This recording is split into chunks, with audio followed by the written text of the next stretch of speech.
Good people, welcome to another hard-hitting edition of Tackling a New Kingdom. I am your host, Tank Johnson.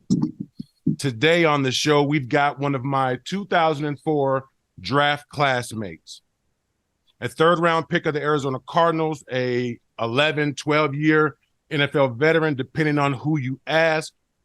He earned All-Pro honors, three-time All-Pro, and a fun fact, holds the record for the most sacks in the Super Bowl. I could go on and on.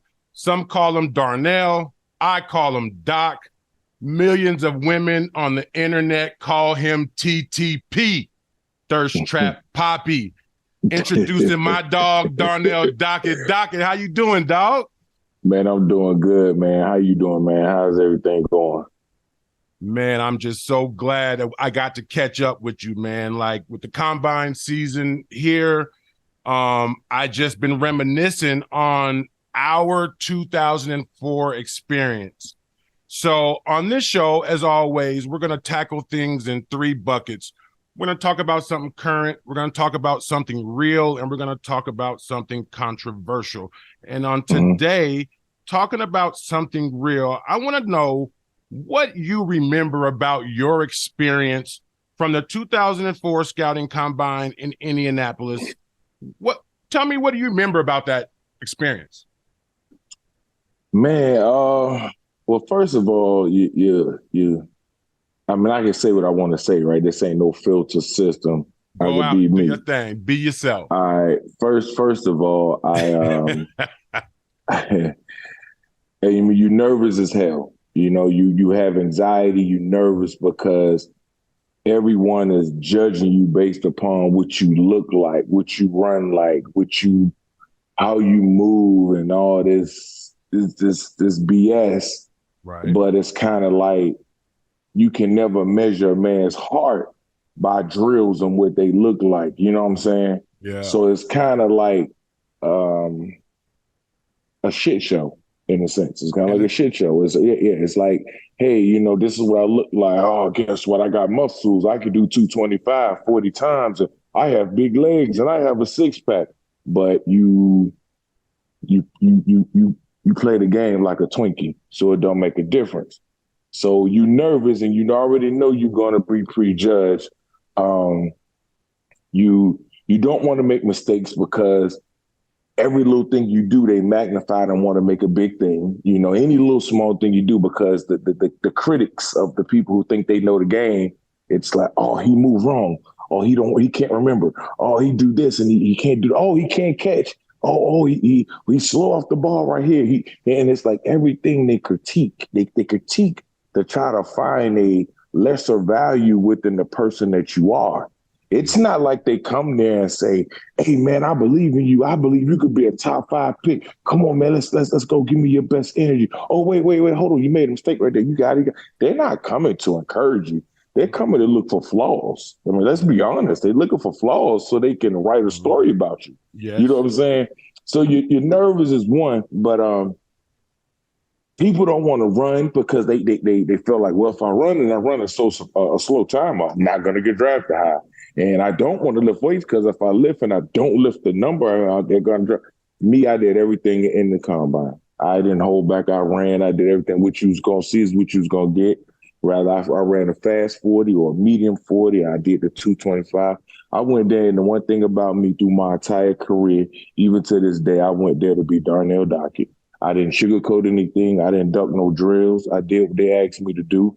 I bought whatever bad character that they prejudged me on. I bought that there. I bought the good. I bought the bad. I bought the run. I did everything, Tank. You know, I dropped it all there because one thing about me, whoever was drafting me, I wanted them to know what they was going to get. You know what I'm saying? Mm-hmm. And I just went there to be myself. I think that the combine is a shit show. You know what I'm saying? I think some of the guys who run extremely fast and do all these wonderful things don't mean nothing when them guys coming to put them hands on you in the first, second, third, and fourth quarter. Don't mean nothing. What you gonna do? Where's your heart? You can't measure a man's heart, will, where he's from, what he's built like, what he stand on. You can't measure those things at the combine. So, you know, for me, man, is I came into the game and I looked at it as like that. But I also look at it in another spectrum of other people because it's like some of these guys who never got their name put out there and they go to this combine and it's like, man, he ran fast, he looked good. Who is Tyrone, who's Tyrone Smith? You get what I'm saying? Like, man, we didn't ever heard of him. And then all of a sudden they get an opportunity because they are physically featured, fast and all that. And then you get an opportunity. So I can see the pros of it being that way, but I can see the cons of it being another way. So, I mean, it's a part of the process. One thing we know about the combine tank, it ain't going to change. It's been here before us. It's obviously been here after us, and it's going to stay to be here. So, yeah, I think it has its pros and cons, but overall, for me and my personal experience, I think it's a shit show. I don't think that it measures a man's ability to play football at its highest level. No, I mean, I just remember, one of the most vivid memories is the dominant defensive tackles that were in that draft. Tommy Harris, Vince Wilfork, yourself, me. There was a lot of guys who were rated high, and Isaac Sapoga. Isaac, he went before me. The boy from Oregon. Igor Osansky. Igor Leo, yeah. I remember everybody. I had a chip on my shoulder. Bro, I just remember, like, to your point, like you said, we were being judged on everything. And I remember, like, there was a couple people who stood out to me who was on the same type of time I was on, to your point. Like, kind of like, fuck it. This is who I am. I know I'm being judged.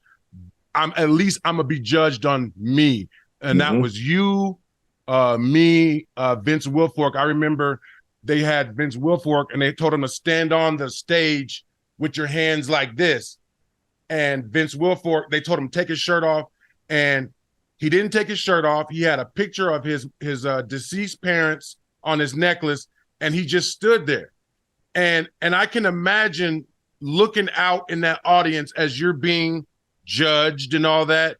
And he just had a look on his face like, this is a necessary evil, but I don't really rock with this. You know what I'm saying? Right. And so I remember, like, the guys who got put in the box, like, to your point of being judged on everything, I remember the guys who got put in the boxcars, we automatically thought that they were going to be first round picks and all that. I just remember just being judged on every single thing possible. And I just don't know, to your point of, like, look like Tarzan, play like Jane. Do you think that the combine will ever be tweaked as its, like, current construct of just kind of that meat market? And how would you identify somebody's heart other than through the tape? You can't. You can never judge a man's heart unless you really dig in when you go into the recruit and going to ask. It don't just start with the college. Go ask in the high school coaches. Go ask youth league coaches. Do your research. The NFL is a billion dollar industry. You go find out from the youth league coaches. You go ask, like I said, high school coaches. You go ask the college coaches. You watch all their film showing up. And one thing about a dog gonna be a dog. A dog just don't be a dog on Sundays. He don't just be a dog on Saturdays. A dog is a dog in practice. He was a dog in high school. He was a dog when he was young. It's just who he is as a person. Yeah. And a lot of times, those type of players do bring some type of stigma with them. It's very rarely that you get a dog player without a story or some type of adversity or some type of trials or tribulations, something, because they are built different. Something has created them to make them. Now, I mean, you get some players that are like that, but majority of the silverbacks in the league, they got a story before, and you could judge them on that story.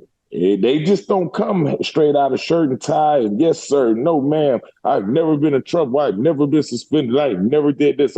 Nothing. That shit is fake. And if it is, they're doing a great job at hiding it. And this be 1,000. So I don't think that it will ever change. I think that it's going to be like that. But what I can say is this, though.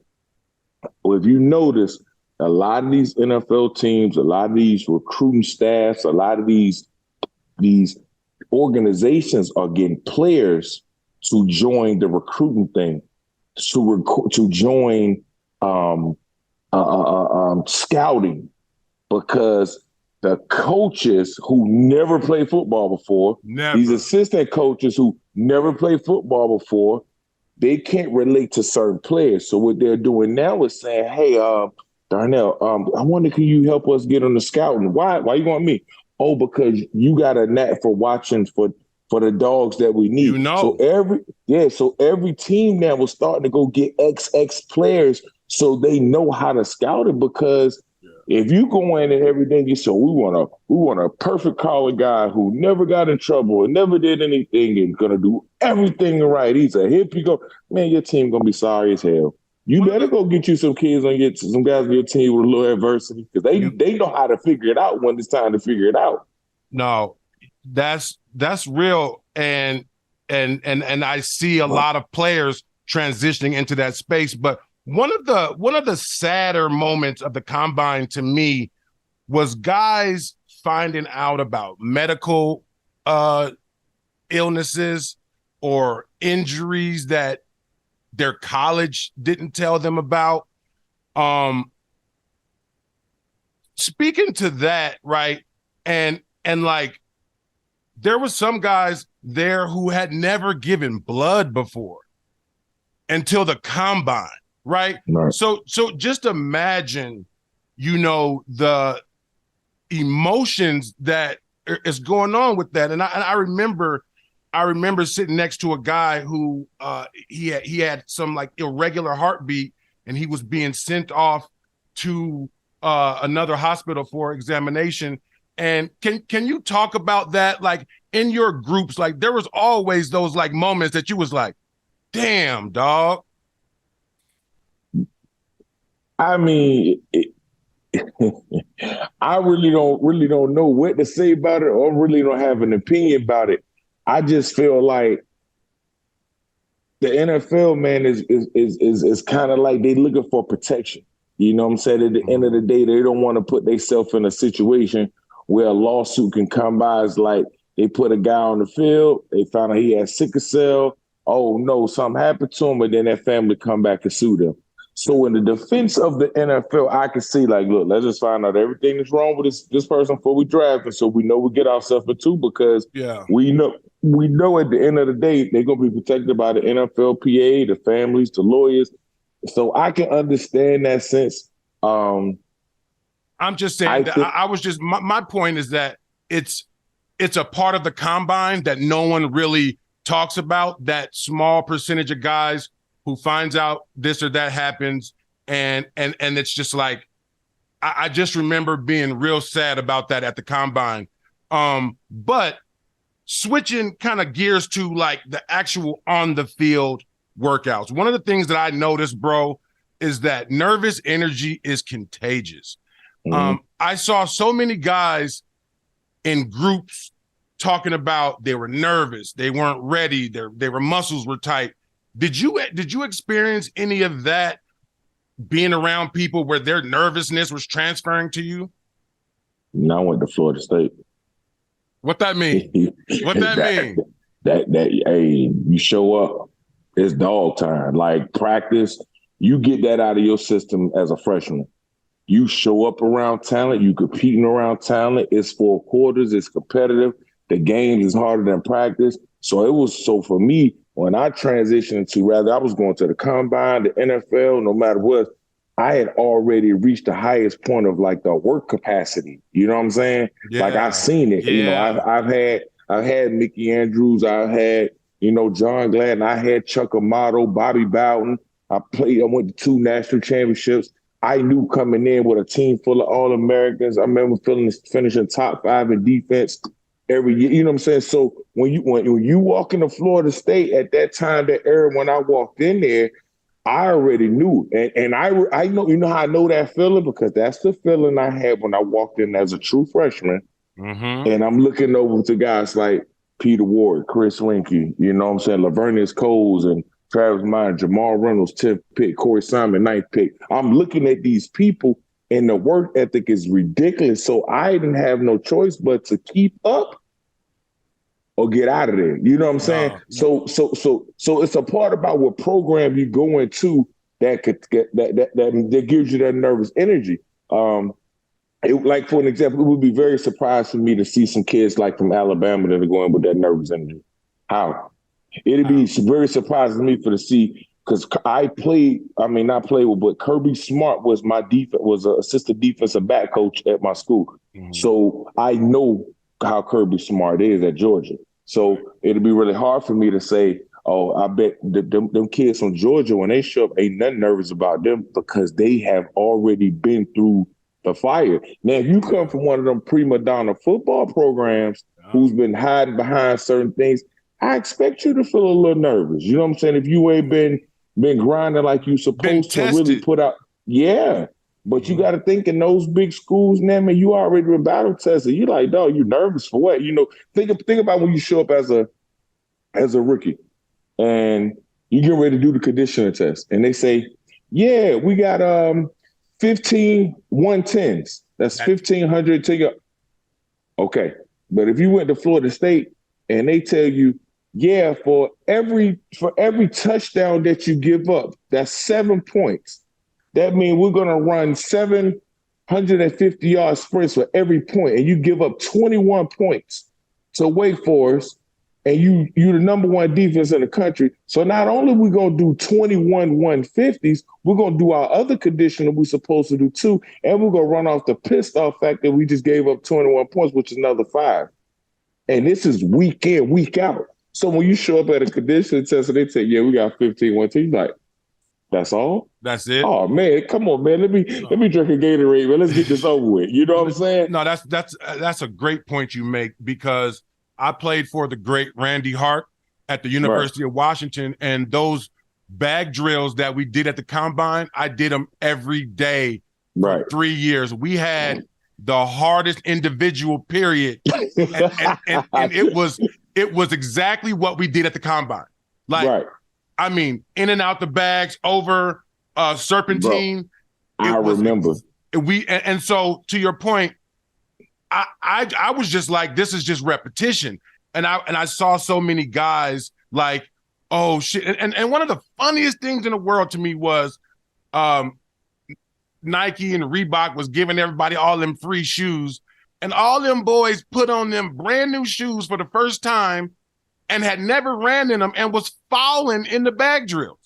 I was like, what are y'all doing? But anyway, the interviews was a crazy part for me. And was there ever like something that happened in those interviews that just sticks out to you? Cause like, I'll tell you mine.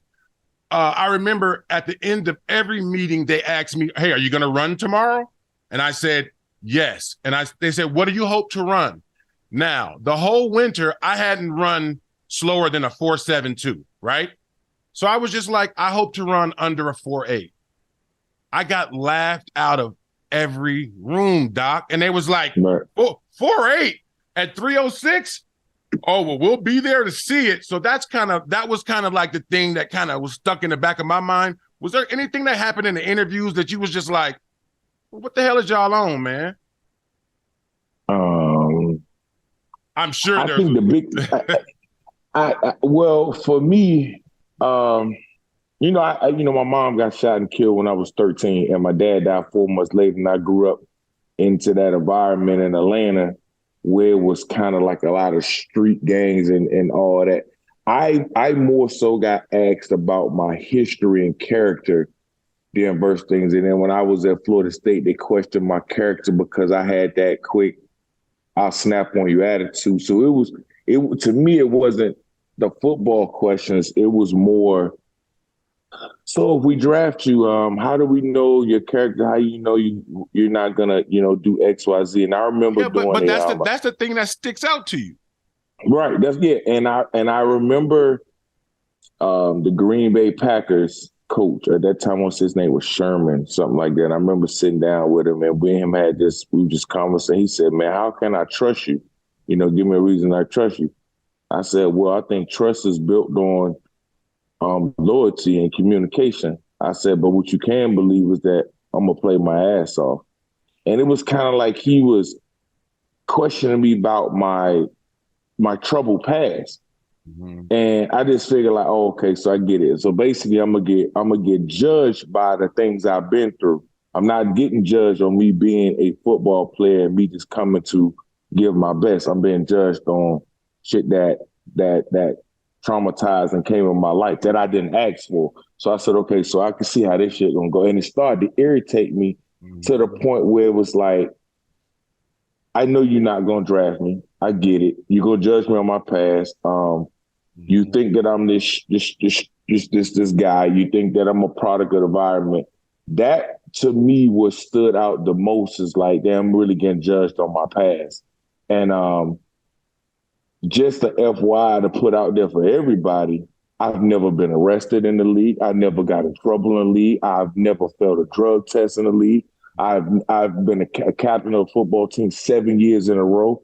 I went out on my own terms, and that's for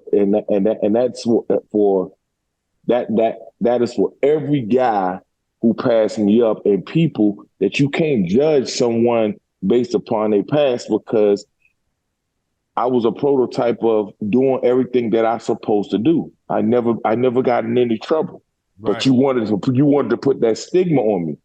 But then it's like, you don't get an apology. And this is the thing about the NFL. You don't get an apology from being judged and really going out next season, because they tell you, oh, that's what you're supposed to do. Right. But the moment that you go out there and you do something, they say, I told you so. I told you so. And I think that's very unfortunate. You know what I'm saying? Yes. And I just remember talking, those guys, and I never got a chance to talk to Denny Green. And Denny Green, obviously the one that drafted me. But just moving forward a little bit further, when I met with Denny Green, Denny had drafted me, and I remember him calling me.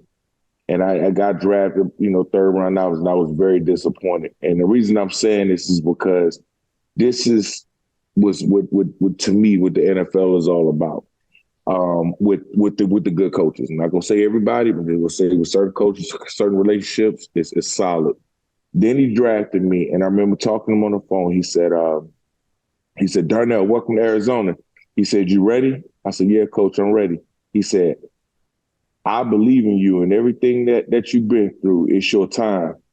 I'm not bringing you here to back up. I'm bringing you here to start. Say less. Say less. And when I went there, he didn't give me anything, but I knew walking in, I had an opportunity to start, because that was the word that he gave me, and I never let him down. And so for me, the biggest thing for me was for him to tell me that, for to say, look, if you want to be a backup, that's cool. That's on you. But I'm bringing you here to start. So that's on you. And so for my mindset, when I came in, my biggest thing was never let Denny Green down, because he, the one I felt that trigger to pull me, to draft me. I don't care what no one say. I don't care about what anyone credit someone ever give for my success. Carlos Dansby, Larry Fitzgerald, going down the list of that great draft class. One thing I'm going to say is Denny Green, I felt that was the one that said, we're going to give him that opportunity. And when I got that opportunity from that trust, that loyalty, that commitment, man, which is very rare, Tangy, in the NFL, that feeling. The moment he said, you've been in the league a long time, so when the coach tells you some shit, you like, yeah, all right. But when that one coach tell you something, you can feel that he's going to stand on it. And when I felt that, then not only because I didn't meet him, I talked to him on the phone, and then when I met him in person, he was like, I meant what I said. Yeah. Bro, every opportunity I got, I felt like I had to turn up, because that man believed in me. And I felt like he drafted me when maybe some people in that building maybe questioned the character. But then when you go back and look at Denny Green background, Randy Moss, character, John Randall, character, Chris Carter, what's the quarterback? Dante Culpepper. I mean, you can go down the list of Denny Green draft picks. Denny Green, yeah. Denny Green wasn't drafting Yeah. Football player, Denny Green drafting adversity, Dog. dogs, and some more. And think about this. What any of them players that ever got in trouble? Randy Moss never got in trouble. Randy Moss was just the guy that was adversity when it came to football. He was just disrespectful when he could score touchdowns on Green Bay. But when you go look at the whole parameter of his players, none of his players never got in trouble. Larry Fitzgerald never got in trouble. Carlos Davis never got in trouble. I never got in trouble. Tonio Smith. You go down the list, but he was really good at that, man. And to this day, man, may he rest in peace. I anytime I speak about football, and even on this right now with you, I'm going to always bring Denny Green for giving me the opportunity and standing on what he said. And that means the world to me. Yeah, no, anytime you know the person who stood on the table for you, you will run through a wall for them. So, man, that is tackling something current, great combine memories. And so we're going to transition into tackling something real. On the heels of the combine, I remember you not having the best day at the office. I remember you being done with your drills. You were walking out of the stadium and you had an indifferent look on your face. It was a look of, damn, it's over and it's out of my hands. And I just remember you I remember you had a look of relief and indifference. But the point that I want to make is you went on to have a Hall of Fame career, and that moment did not define you. If you could talk to a guy who's at the combine right now and he maybe didn't have his best day, first, how would you approach that guy and what would you tell him about your story? How would you approach it? The first thing I would approach anyone and myself is being accountable for your preparation. Did you do everything you're supposed to do? Don't blame nobody else. Did you handle your business like you're supposed to? Did you hydrate? Did you get the proper rest? Did you get off the phone when you needed to? Did you eat the proper meals? Did you tell that girl yesterday that, nah, I'm busy, I got something to do? Did you prepare yourself? Because at the end of the day, that's what it's all about. Knowing in the NFL that it's not for long. So you only got a short amount of time through a career to prepare yourself. If you got 8 years, give it 8 solid years. I would tell a guy that. I would tell a guy, man, be prepared. Understand that it's a blessing. Understand that it can't be taken away. Understand that tough times don't last, but tough people do. Every day when you show up, you got to keep in mind those people across from you, the atmosphere, everybody, they get paid too. Some of these people that you are playing against got kids to feed. They got a house to take care of. They taking care of village. So they not letting you come in and take food off their table. When you understand the magnitude of the people that you're dealing with day in and day out, you will prepare yourself better to understand what you need to do day in and day out. But if you just showing up to the office, you just showing up because you're just happy to be here, it won't last long. You'll be out of there before you know it. You have to show up every day with a purpose. You have to be thankful every day. Every day you walk up that field, you gotta say, damn, man, thank you. Because there's somebody every day in practice through training camp, through a season, they got hurt. They got hurt, a season in the injury. So when you walk off, it's a blessing. And when you get those opportunities to prepare yourself and rehab and get your body right for the next day. So as you walk off this field in defeat and you feel you gave everything you got and it wasn't a good day and it wasn't a bad day, guess what? Your job is not make it 2 days in a row. Everybody gonna have a bad day. You can't make it 2 days and you can't make it 3 days. You can't make bad days contagious. But the thing with a lot of people is in life is they don't want to be held accountable for the things that they do wrong. And the first person you got to hold accountable is yourself. You got to look yourself in the mirror. What did I do wrong? Like, I'm not blaming the scheme. I'm not blaming my teammate. I'm not blaming no coach. What did Darnell Dockett do wrong to have this shitty day? And when you honest with yourself and you make those fine adjustments, you're going to be self-cautious the next day not to make those same mistakes. So that next day has no choice but to be better. But a lot of times people have those bad days because first they want to do, well, he didn't throw me the ball. Or why you ain't run to the ball? But my cleats hurt. My ankle hurt. I'm tired. I ain't eat breakfast last night. Man, my bed was hurting. My pillow didn't right, man. I ain't drinking no water. Man, my arm ain't, my shoulder pads. But you knew all this the day before. Stop making excuses. Be accountable for yours. And when you understand that concept, bro, you gonna go out every day and just let it go. And one thing too, man, is that if I was telling someone that the number one thing that I will always question, and I learned from the best people who ever played the game, is when you walk on the field and you maybe won your day and everything wasn't presented to you, how was your attitude and your effort? Because one thing about it, you can make 50 mistakes, but if your effort has been tremendous, I can coach your mistakes. But if your effort is up here, bro, you're gonna be a football player. I can work with that. Yeah. Hey, I don't give a damn what sport you play. I can give you that. And when you giving high effort, good things tend to happen. And me and you done seen this. We done seen cats come in the league and be like, is he really that good? But the first thing you say is, bro, his effort is ridiculous. Yeah. When I look at a dude like Joey Bosa and what's the other Bosa brother? It's Joey and one in San Fran and one in San Diego. Yeah. I don't give a damn about their talent, their technique, the moves, the statue, the build. One thing you can count on with the both of them, they going 115 miles per hour. All day. All day. So guess what? Tank, you know the game. When you go 115 miles per hour, you bound to make something happen. You're going to run into somebody.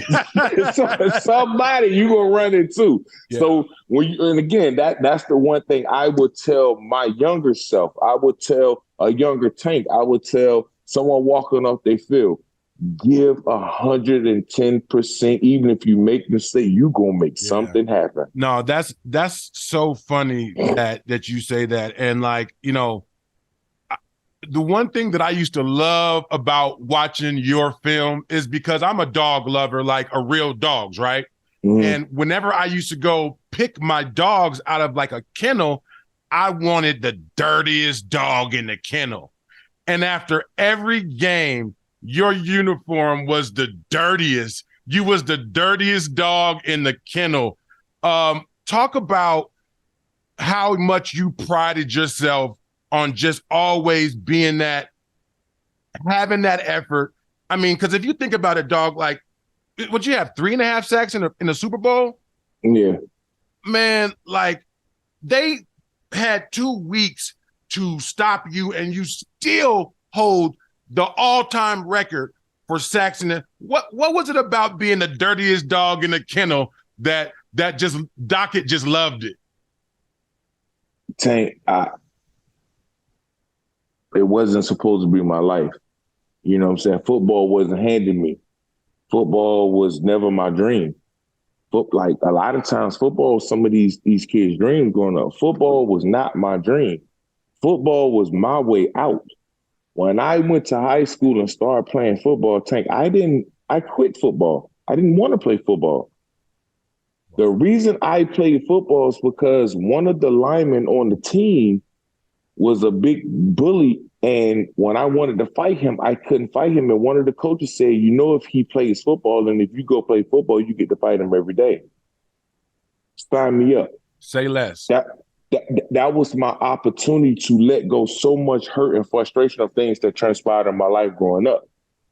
And I just had this attitude that was so contagious of just, I'm about to be reckless for 4 quarters. I can unleash all this pain and this anger. And I'm not going to lie, you know what I'm saying? I admit it now, or like later on, towards the end of my career when I got out, a lot of times I played football to hurt people. I wasn't playing football for to make plays and do all this. I mean, if you know me, you ask some of my closest teammates, like my real teammates who've been with me for years, Carlos Dansby, Adrian Wilson, Larry, you go ask those ones who've been in those trenches, they'll tell you, like, Doc is going to play to hurt you. Like, he's not in it he don't really give a damn about wins or losses. Like, bro, you gotta be careful with him. He out there to punish people. Yeah. And so for me, it was my way out. Yeah, for me, it was my way out.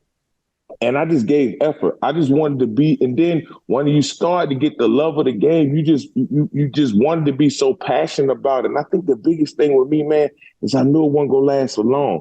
I was so 10 steps ahead of the game mentally, man, that I knew at some point the NFL was going to give you that, okay, your time is up. It's time to retire. Doc, you and I had a similar upbringing where we early in our lives, we saw real life. All right. I would just say that. And I always say that greatness a lot of times is people running from something. Right. Like for me, I was running from being big for nothing. Right. I seen so many dudes in my neighborhood, they big for nothing, never went and played nothing. I didn't want that. So I was running from that. My biological mother chose drugs over me. So I was running from that, like that hurt of like my own mom. And I look at so many other athletes in the NFL, T.O. and all that. It's even for the squeaky clean guys, greatness is usually a journey running away from some type of feeling of inadequacy. And I just want to say that watching you on the film was probably one of the most rewarding things in my career. And Dockett, you were probably, man, I can't wait until you go in the first ballot in the Hall of Fame, brother, because if anybody deserves it, dog, it's a dog like you. And I just wanted to give you your flowers. But that is kind of conversation about the combine. And now because of you've got such a dope position in our society, man, you've been put on a pedestal as the king joker, you're just this, society holds you in a high standard. And right now, in tackling something controversial, brother Ja Morant has been in the news. And for all the wrong reasons. He allegedly punched a local 17-year-old in the face, maybe allegedly brandished a handgun, and his friend may have done something at the arena to get himself banned for life. You and I both know, having homies from back in the day and bringing them with you, what would be your advice to a dude like Ja Morant, who's had in about 4 months, he had too many close calls? Oh man. Keep it a buck. Those people around you really not your friends. Because first of all, your real friends not about to let you put yourself in a bad situation, knowing that you're the one who's changing the game for their environment and everybody else's environment around them. But it goes back to what I was speaking on earlier. Look in the mirror and hold yourself accountable. You can't blame nobody at the basketball court. Don't blame your friend. Don't bring in your blicky. Don't blame in where you're from. Bro, why are you in that situation? You don't see LeBron James in that situation. You don't see Kobe when he was here in those situations, rest in peace. You don't see Tim Duncan and these great players with Japa Tupu from Milwaukee. You don't see these guys getting in trouble being in these situations. You know what I'm saying? My advice to him, man, would be get the hell away from people, man. Get you a life coach. Learn how to step away from people, because don't get it twisted. Just because you are who you are, bullets don't got a name. So you can go ahead and pull this gun out on somebody or walk around with it. Don't make you tough, because God forbid something happened to you and you're gone. And everybody said, man, Ja Morant was such a good talent. And the unfortunate thing about that, 2 years from now, nobody will be talking about Ja Morant. It'll be somebody else. Nobody remember you. And that's the unfortunate part. And then to tap it a little deeper, man, you got a daughter. Let's think about it. When you got a daughter, man, you got kids out here. You got to make sure that you lead by an example. Don't put yourself in dumb situations. Where's your dad at? Where's these people at that can really mentor you and help you? You don't have to try to hang around certain people and be cool and be around the rappers and all that, man. Like, adjust your well bringing. Like, why not be the best Kobe? Why not be the next LeBron? LeBron about to get ready to hand that torch down to somebody. Kobe handed it down to LeBron. Why not? Bro, you got just as much talent as all of them. Why not? But again, it goes back to what we was talking about earlier. It don't last for long. No. You're one injury away from it being all gone. I mean, gone. We saw all that explosiveness can be gone. Yeah, just like that. And then if you don't use God-given talent and stay away from certain things, just by nature, my force is going to be taken away from you. Yeah. You know what I'm saying? Yeah. I often use this example, and we kind of go back a little bit on my career. I can go back to Arizona in 10-year span. 10 years. I've been out 3 times in Arizona in 10 years after the hours of 8 o'clock. Can't nobody ever tell you I was in a strip club. Can't nobody ever tell you I was in the club. Go check your facts. I was out 3 times. You know why? In Arizona, Arizona's slow. I just didn't want to catch myself out there in no environment because I had the reputation. They already think that I'm going to do something wrong. Right. You know what I'm saying? They don't want to pay you. I mean, let's be 1,000. At this time it was Arizona. They don't want to pay you. Man, I'm not giving these people no opportunity to take no money off this table, brother. I done work hard and came here to get this. So my whole thing is when you look at John Morant, you got a shoe deal. You can get a maxed out contract. And to answer your question, adjust your friends, adjust yourself, be accountable.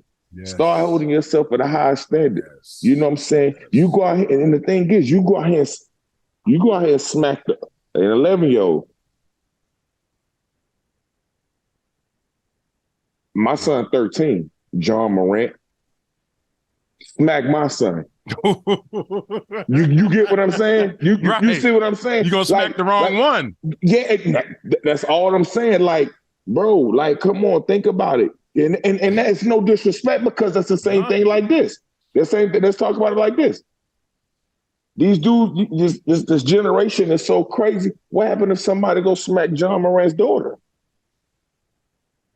Yeah. That's all that I'm saying is like, bro, just keep yourself out of situations and remove yourself. Like, understand that you are a target. You got to move yourself completely different. Don't go putting your hands on 11-year-old. That's a lawsuit. And then you smack the wrong person saying you're right. You might have to go get your gun. And then you might have to really use it.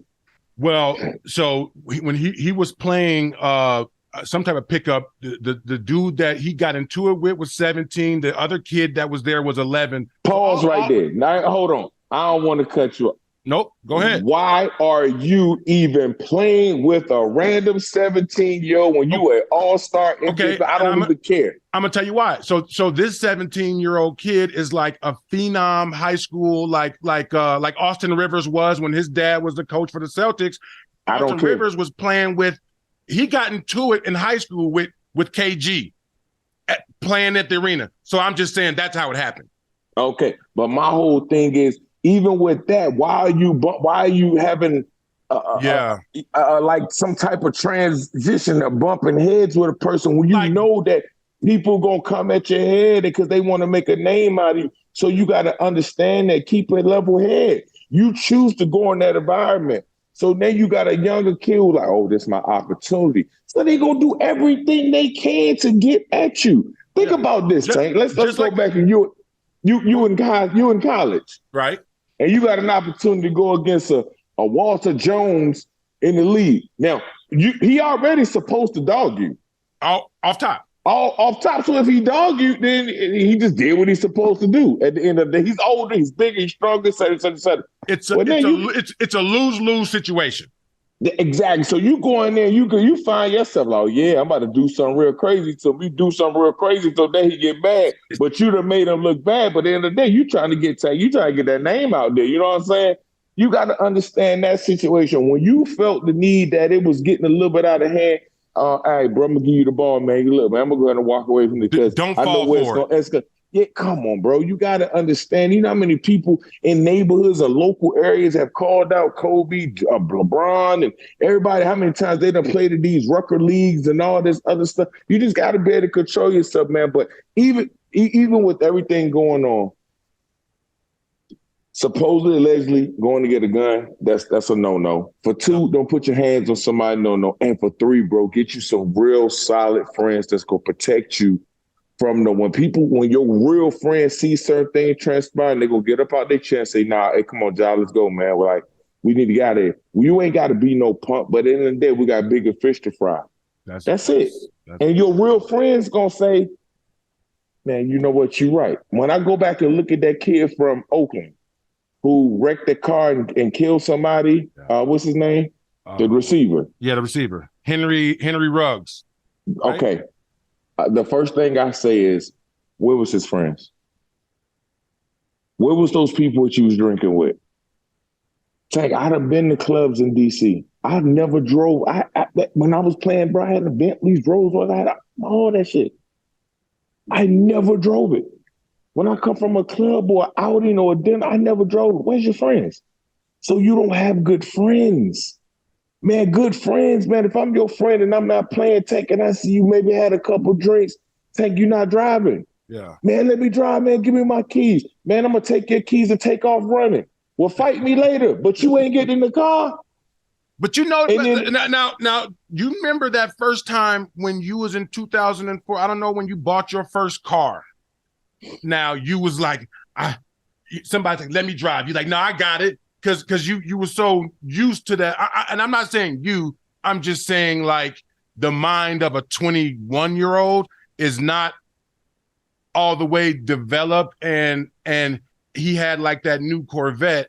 And I can just see him, you know, when he built the Corvette with the rims and all that, he built it to drive it. And so you don't have good friends. But that's where a friend needed to step up. But this is what I'll say.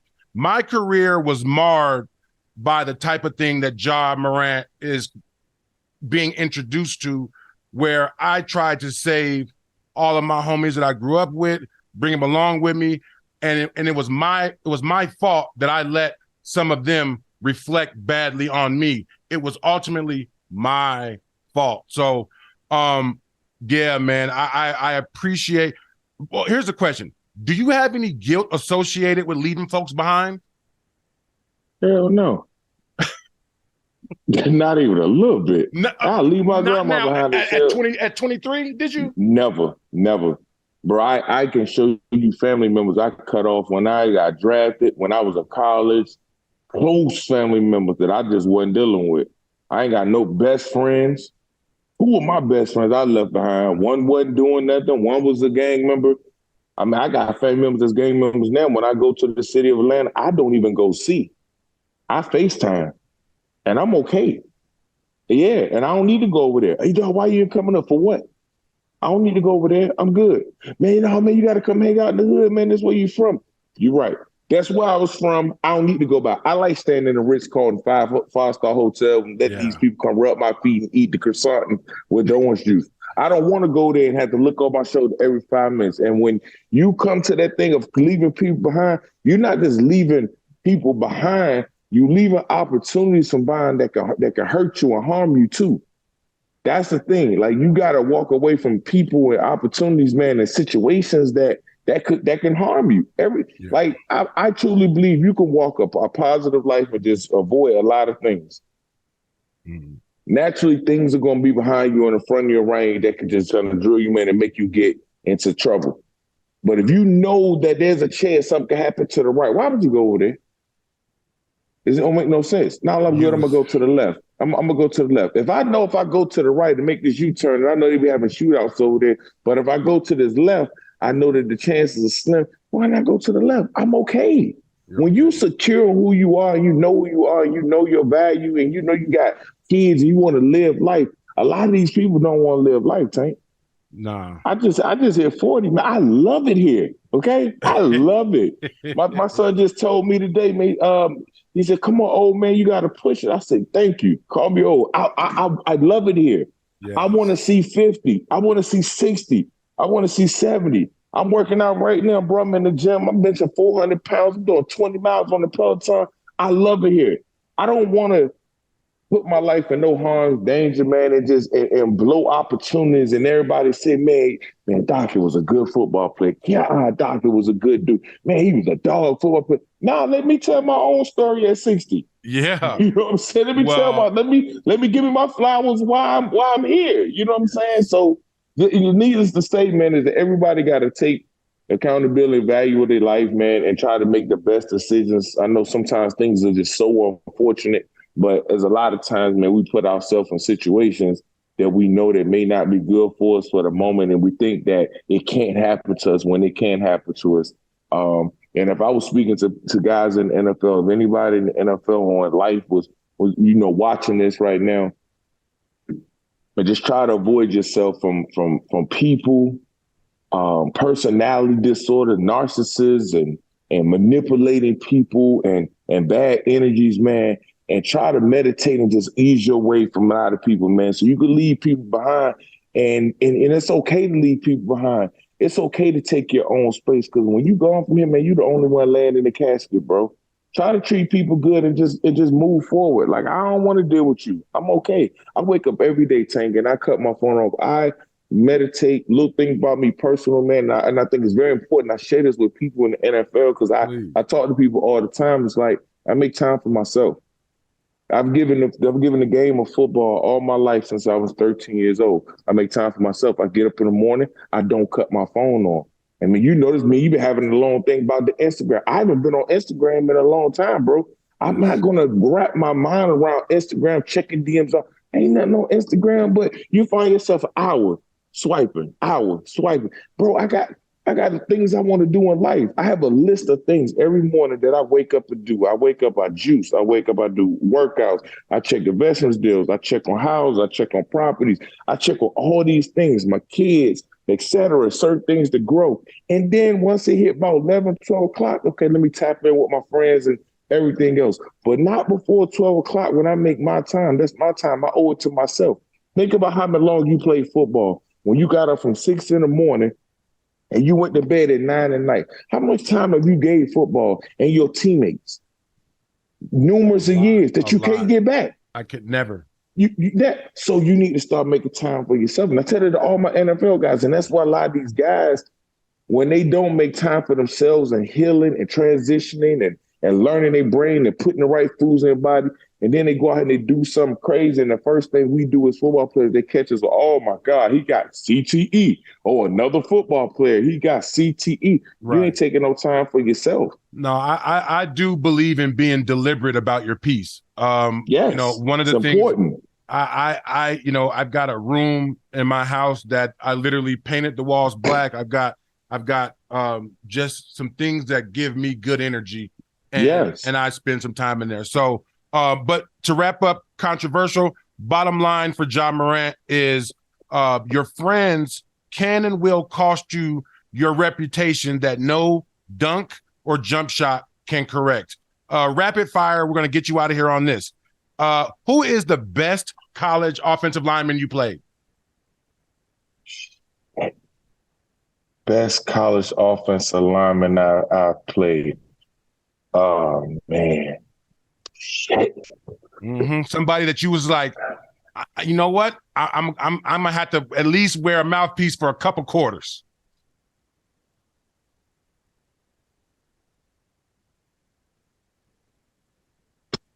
Vernon Carey, University of Miami. Miami, dog. Vernon Carey, yeah. Best pro O lineman you faced. Ooh, shit. Knew that was coming. God, man. I'd have played against some silverbacks. I would say Mike Wall for me. He had long arms and I have short arms, and he used to give me problems. Larry Allen. Oh, L.A. Bro, I can go down the list with a rapid fire. I mean, I know you said one, but it's so fast. It's Larry Allen. Hold on. Larry Allen, Steve Hutchinson, Will Shields. I mean, the center from the New York Jets. Did you ever play against LaCharles Bentley? Oh my goodness! no, when he was in New Orleans, not in Cleveland. Yeah, in Cleveland. Young Davin Joseph, Jabari Evans at the Saints. I'm talking about a younger generation that was coming up in the game. Walter Jones, bro, I can go down the list. Alan Faneca. What was the tackle for the Ravens? Jonathan Ogden. He's had the hardest head ever. Yeah. Okay, yeah. Who's the dirtiest player nobody knows about? Damn, I know the dirtiest player that everybody knew about, but the one nobody didn't know about. Could it be you? Runyon. From the Eagles. Yep. Hey. He would have your ass fool. He was dirty. He was so dirty and wouldn't say nothing. Like he wouldn't even talk. Would you believe that now he's in charge of the fines for the NFL? Hey, me and Tyler. True story about Runyon. He works at the league office. I worked with him at the league office for a couple years. During the game, me and Tommy were running a stunt on him. I said, Tommy, he had hairy arms, right? I said, Tommy, I'm going to grab his hair on his arms and I'm going to yank that shit. And then you just go around him. And we did. And he was like, that's dirty. And Runyon, I told him at the league office, I was like, yeah, you was playing so dirty, we had to pull your arm here. Yeah, man. It's okay, crazy. So last two on this. Just last one. What's next for you, Dockett? Life. That's what's next for me. Life, full of life, man. Full of sun, full of happiness, full of helping kids, man. Full of opportunities.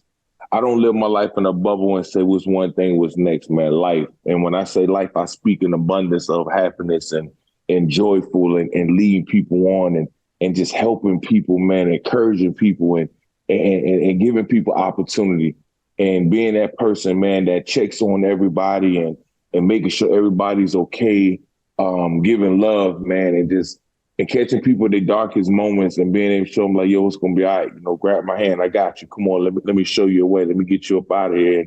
And just being that person. I think that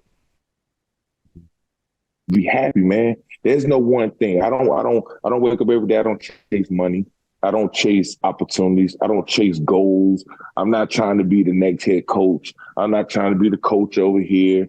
I mean, I've turned down opportunities because I feel like certain opportunities are limited to me to do just that.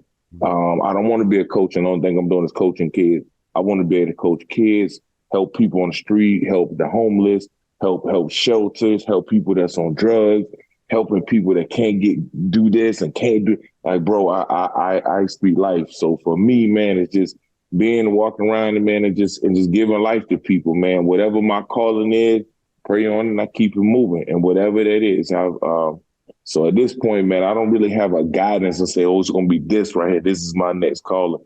My next calling is to, as I finish working out, going downstairs. And what's crazy is calling 3 kids that I'm making sure their grades, because they're highly recruited. I'm calling them to check on their grades to make sure that they are getting their grades ready and they're getting their SATs because 3 of them going to make commitments in June.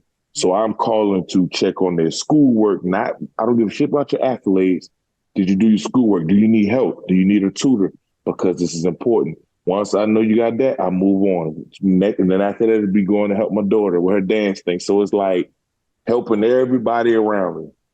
Nice, man. Well, listen, personally, you've been my favorite defensive tackle to cover. I'm grateful that you had time for Tackling a New Kingdom. You came, you saw, and you tackled a new kingdom. Darnell Dockett, thank you for being a guest on my show. Appreciate you, man. Anytime, man. Sorry they took so long, man, but we finally got it together, man. Tank, you a great dude, man. Keep leading. Man, prayers to you, man. If you need me for anything, man, here you got my number now. So, me and you always been solid, and wish you, the family, everybody well, man. Take care. We definitely catch up out of this.